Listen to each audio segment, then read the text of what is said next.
Genesis Kapitulo 35. Ang altar sa Bethel.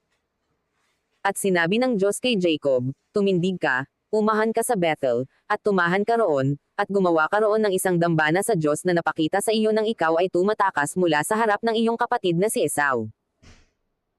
Nang magkagayoy sinabi ni Jacob sa kanyang sangbahayan, at sa lahat niyang kasama, ihiwalay ninyo ang mga Diyos ng iba na nangasa inyo, at magpakalinis kayo, at magbago kayo ng inyong mga suot. At tayo'y magsitindig at magsisampa tayo sa Bethel, at gagawa ako roon ng dambana sa Diyos na sumagot sa akin sa araw ng aking kahapisan, at sumaakin sa daan na aking nilakaran. At kanilang ibinigay kay Jacob ang lahat ng ibang pinaka-Diyos na nasa kamay nila, at ang mga hikaw na nasa kanilang mga tainga, at itinago ni Jacob sa ilalim ng punong ensina na malapit sa Sikhem. At sila'y naglakbay, at ang isang malaking sindak mula sa Diyos ay samabayan na nasa mga palibot nila, at hindi nila hinabol ang mga anak ni Jacob. Sa gayo'y naparoon si Jacob sa Luz, na nasa lupain ng Canaan, na siyang Bethel, siya at ang buong bayang kasama niya. At siya'y nagtayo roon ng isang dambana at tinawag niya ang dakong yaon na El Bethel, sapagkat ang Diyos ay napakita sa kanya roon, nang siya'y tumatakas sa harap ng kanyang kapatid. At namatay si Deborah na yaya ni Rebecca, at nalibing sa paanan ng Bethel, sa ilalim ng ensina, na ang pangalan ay tinawag na Alon Bokot. At ang Diyos ay napakita uli kay Jacob, nang siya'y manggaling sa Padan Aram, at siya'y pinagpala. At sinabi sa kanya ng Diyos, ang pangalan mo'y Jacob, ang pangalan mo'y hindi natatawagan pang Jacob kundi Israel ang itatawag sa iyo, at tinawag ang kanyang pangalan na Israel. At sinabi sa kanya ng Diyos, ako ang Diyos na makapangyarihan sa lahat, ikaw ay lumago at lumami ka, isang bansa at isang kapisanan ng mga bansa ang magmumula sa iyo, at mga hari ay lalabas sa iyong balakang. At ang lupaing ibinigay ko kay Abraham at kay Isaac, ay ibibigay ko sa iyo, at sa iyong lahi pagkamatay mo ay ibibigay ko ang lupain. At ang Diyos ay napailang lang mula sa tabi niya sa dakong pinakipag-usapan sa kanya. At si Jacob ay nagtayo ng isang batong pinakaalaala sa dakong pinakipag-usapan sa kanya ng Diyos, halijing bato, at binuhusan niya ng isang inuming handog at binuhusan niya ng langis.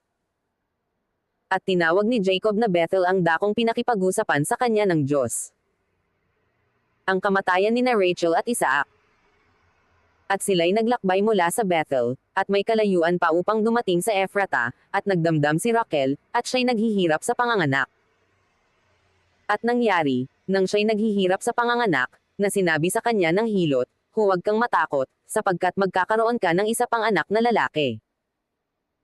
At nangyari, nang nalalagot ang kanyang hininga, sapagkat namatay siya, ay kanyang pinanganlang Benoni, datapwat pinanganlan ng kanyang ama na Benjamin. At namatay si Rachel at inilibing sa daang patungo sa Ephrata, na siyang Bethlehem. At nagtayo si Jacob ng isang batong pinakaalaala sa ibabaw ng kanyang libingan, na siyang batong pinakaalaala ng libingan ni Rachel hanggang ngayon.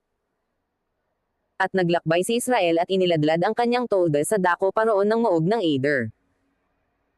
At nangyari, samantalang tumatahan si Israel sa lupaing yaon, na si Ruben ay yumaon at sumiping kay Bila, na babae ng kanyang ama, at ito'y nabalitaan ni Israel, 12 nga ang anak na lalaki ni Jacob.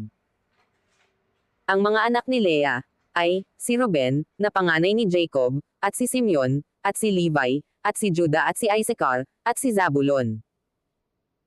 Ang mga anak ni Rachel, ay, si Jose at si Benjamin. At ang mga anak ni Bila, na alila ni Rachel, ay, si Dan at si Neftali.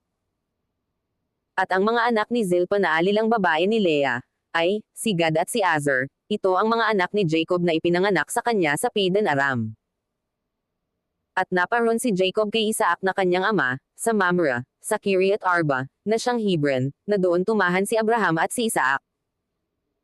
At ang mga naging araw ni Isaac ay 180 taon. At nalagot ang hininga ni Isaac at namatay, at siya'y nalakip sa kanyang bayan, matanda at puspos ng mga araw, at inilibing siya ng kanyang mga anak na si Esau at si Jacob.